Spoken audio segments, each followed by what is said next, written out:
Hi everyone, this is the third lecture of week 6, and again you can listen to this as an audio, and please read Genesis 34 before you listen to this lecture.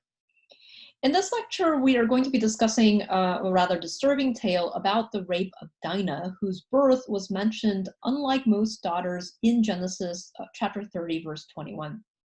Indeed, we don't know how many daughters Jacob had. He could have had 12 or more, as women are not usually named, unless, like, as you see with Dinah, the biblical writer has some issue or story that they want to make of them. Okay. And the story of Dinah is as follows. This is chapter 31, verse 1. Now, Dinah, the daughter of Leah, whom she had born to Jacob, went out to visit the women of the region. When Shechem, son of Hamor the Hivite, prince of the region, saw her, he seized her and lay with her by force, and his soul was drawn to Dinah, daughter of Jacob. He loved the girl and spoke tenderly to her. So Shechem spoke to his father Hamor, saying, "Get me this girl to be my wife." Dinah, the daughter of Leah, while the family is in Shechem, which is, Shechem was a very, very old Canaanite city. Indeed, it becomes a very important town for North Israel or Samaria. And indeed, there's probably some southern and northern conflicts that are kind of undergirding this tale. Okay, so we are told that when the family is in Shechem, Dinah goes out by herself to visit some women. And there, while she is going around visiting some women in the neighborhood, we are told that Shechem violated her, subdued her, humbled her, okay? That is, raped her. Okay. Notice here the kind of stereotypes of Canaanites as sexual deviants. You will see more of this. Okay. Now, after the rape, Shechem tries to marry Dinah by going to her father and brothers, those who would be deemed as owners of Dinah, to propose intermarriage with their group, the Canaanites, and with Dinah's family, the Israelites. Now, intermarriage, especially with the hated Canaanites, it poses a serious threat to the Abrahamic promise. And hence, the sons of Jacob lied to the Shechemites. They tell them, yeah, okay, we'll intermarry with you, but you have to all be circumcised. Okay, and while the Shechemites are recovering from circumcision, from being circumcised, we are told that the sons of Jacob, notably Simeon and Levi, and these are the second and third eldest sons of Jacob, while they're recovering, they take this opportunity to brutally attack the village of Shechem, pillage it, and kill and enslave the people in it. And this is found in verses 25 and the following. On the third day, when they were still in pain, that is the Canaanites or the Shechemites, two of the sons of Jacob, Simeon and Levi, Dinah's brothers, took their swords and came against the city unawares and killed all the males. They killed Hamor and his son Shechem with the sword and took Dinah out of Shechem's house and went away. Notice where Dinah is. And the other sons of Jacob came upon the slain and plundered the city because their sister had been defiled. They took their flocks and their herds, their donkeys, and whatever was in the city and in the field. All their wealth, all their little ones, and their wives, all that was in the houses they captured and made their prey. Then Jacob said to Simeon and Levi, "You have brought trouble on me by making me odious to the inhabitants of the land, the Canaanites and the Perizzites. My numbers are few, and if they gather themselves against me and attack me, I shall be destroyed, both I and my household." But they said, "Should our sister be treated like a whore?" It's not a very pretty story. In the initial reading, we may be tempted to maybe land on the side of Jacob's sons, who are avenge their sister's rape, okay, by wholesale destroying the town of Shechem. Okay. However, this reading is in part influenced by how we understand rape right now. Okay, so our modern understanding of rape. And instead, we have to maybe think about, we have to contextualize the story and ask kind of different questions. Namely, what actually constituted rape, not now, but in the ancient Near East? Okay, what did this society, which is, far removed from us really, what did they think constituted rape, and what did they think was wrong with rape? Okay, and when you start asking these questions, the answers become, in some ways, much more problematic. And really showing you the difference between modern society and maybe ancient society. Okay, notice rape becomes much more confusing when you realize that this is a society in which women were not allowed to choose their own husbands. Okay, when a woman's permission, and okay, it was not really sought. This was not a thing. Okay, really, every woman married who they were told to marry, and therefore had to sleep with who they were told to sleep with, right? And so, if you understand, if you think about that context, it becomes a much more difficult question. What is rape in such a context? When there is no female consent, what does rape constitute? And so, to use a kind of modern language, what separates legitimate sex in such a society versus illegal rape?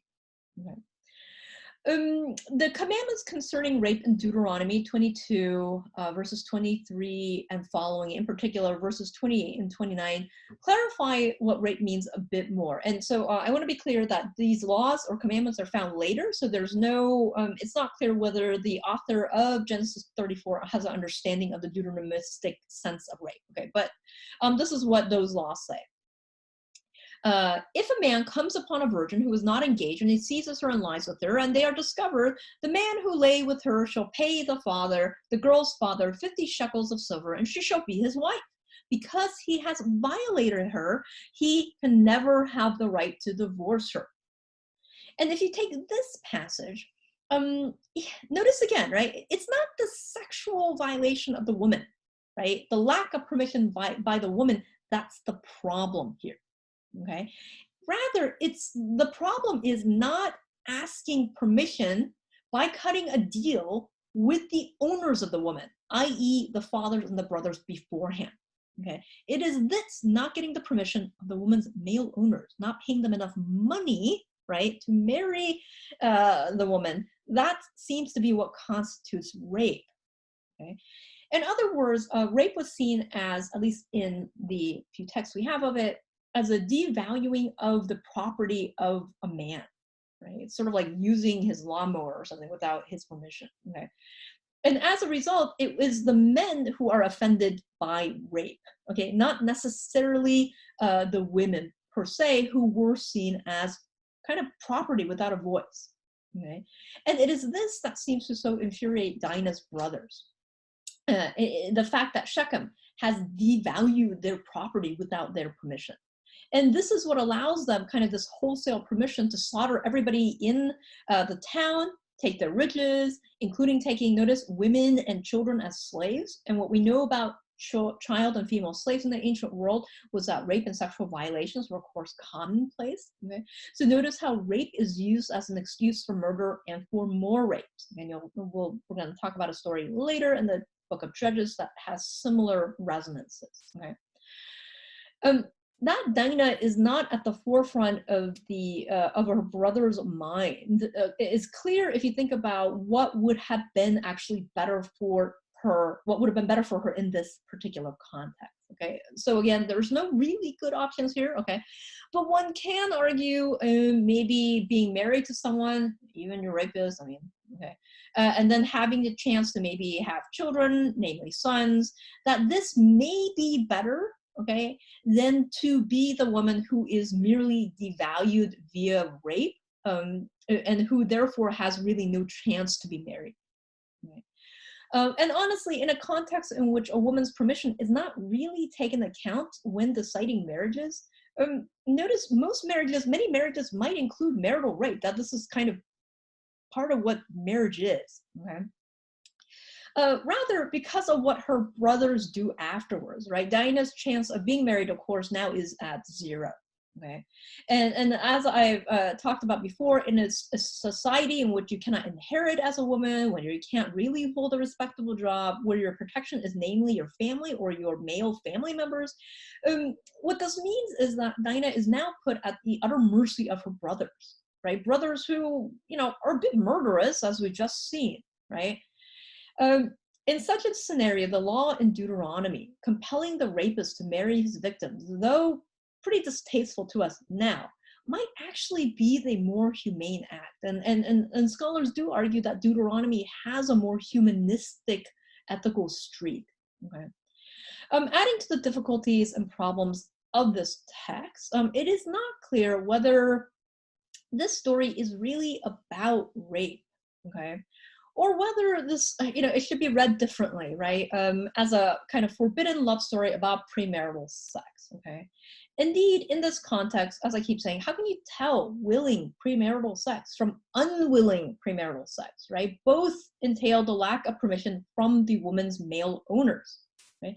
Indeed, there are some clues that this might have been more of a love affair, and I want to be really careful here. I'm, of course, not saying that rape is confusing in every case, nor am I making the argument that Dinah's statement that this was indeed rape should be doubted.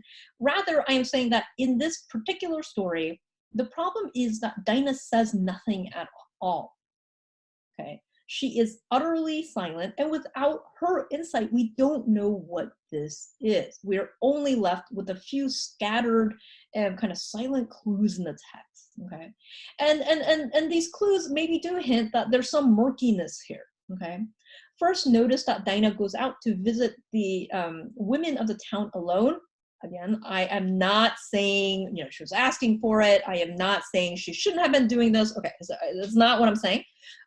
Just that in a patriarchal context in which, of course, women could be raped or killed, and when this was probably not done, this does seem a bit odd.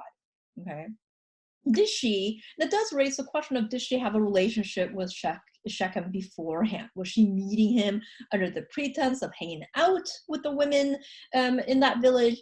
Of course, it could be that she was interested in meeting Shechem alone because she maybe liked him, and when they were alone, they had either, permitted premarital sex, or Shechem raped her. Again, we really don't know what happened, okay?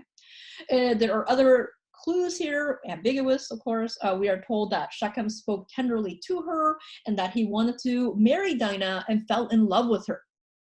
Again, is this rape? Is this a premarital love affair or some combo in the society? Interestingly, the word to defile is only used in the biblical text to refer to betrothed or married women. And if so, is the text hinting that Dinah and Shechem had some secret arrangement to marry and were betrothed?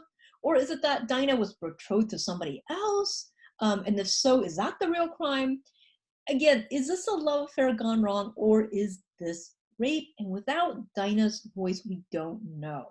And a kind of feminist scholar has, talked about this passage and other stories like it, being raped by the pen, right? The scribes also kind of adding to the abuse of the woman by erasing her voice from the narrative. Okay. So let's turn then to a slightly different question. So why do we have the story? This is obviously a pretty disturbing story. What's the purpose of this narrative? It certainly doesn't paint a very pretty picture of the sons of Jacob or the sons of Israel, sons who will become the forefathers of the various Israelite tribes. So what is the purpose of this? Okay.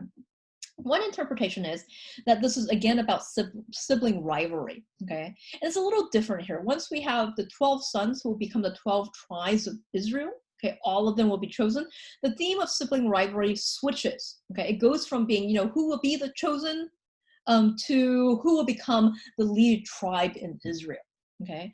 And notice here how this story singles out Simeon and Levi, Jacob's second and third oldest sons, to particularly denigrate, to particularly say they're very, very, very violent. Okay, so one of the purposes of the story might be to explain why Simeon and Levi, though they are the second and third born son, why they should not be, were not, cannot be the leader of the tribes of Israel. Why? Well, because they're extra violent. Look at that. They have a rage problem. Now, what about the firstborn? Who is the firstborn, you may ask?